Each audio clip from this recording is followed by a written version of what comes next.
মাছবাট KGBB Kasturba Gandhi বালিকা বিদ্যালয় আৰু এইটো যেটো কনসেপ্ট এটা ৰেসিডেন্সিয়েল স্কুল আমাৰ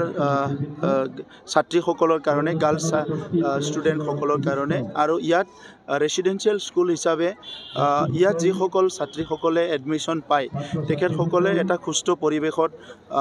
ভাল শিক্ষা গ্ৰহণ কৰিব পৰা যায় আৰু এইখন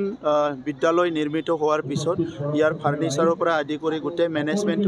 বিটিআৰ চৰকাৰে দায়িত্ব লৈছে আমি বিচাৰিছো এই অঞ্চলৰ প্ৰত্যেকটো ছাত্ৰ ছাত্ৰীয়ে গুণগত শিক্ষা পাব লাগে ভাল সুস্থ নাগৰিক হ'ব লাগে আৰু সবে নিজৰ ভৰিত থিয় হ'ব পৰা কৈ আগবাঢ়ি যাব লাগে এই কাৰণে বিটিআৰ চৰকাৰে আমি দায়িত্ব লোৱাৰ পিছতে আমাৰ স্কুলবিলাকৰ ইনফ্ৰাষ্ট্ৰাকচাৰ ঠিক কৰা টিচাৰ সকলক ট্ৰেনিং দিয়া অফিচাৰ সকলক ট্ৰেনিং দিয়া স্কুল এডাপশ্যন কৰা কাউন্সিলিংটো আমি আৰম্ভ কৰিছো গতিকে ভাল শিক্ষা গ্ৰহণ কৰাৰ কাৰণে এটা সুস্থ পৰিৱেশ গঢ়ি তোলাৰ কাৰণে বৰ্তমান আমাৰ বিটিআৰ চৰকাৰখনে আমি দিনে নিশাই কাম কৰি আছো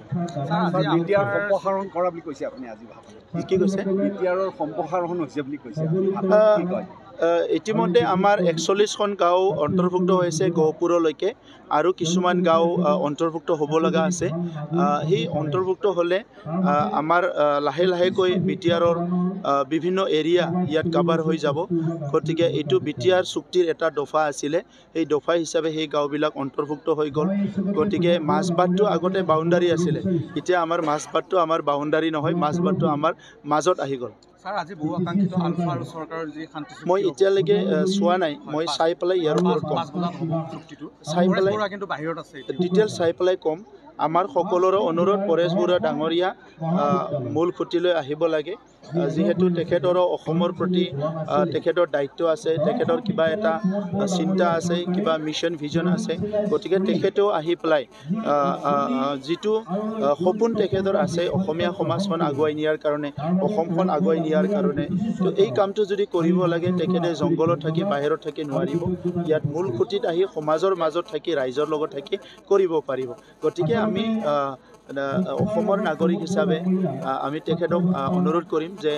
অসমক ভাল পাওঁ হিচাপে অনুৰোধ কৰিম তেখেতেও আহি মূল খুঁটিত আহি ইয়াত আহিব মানে জইন হ'ব লাগে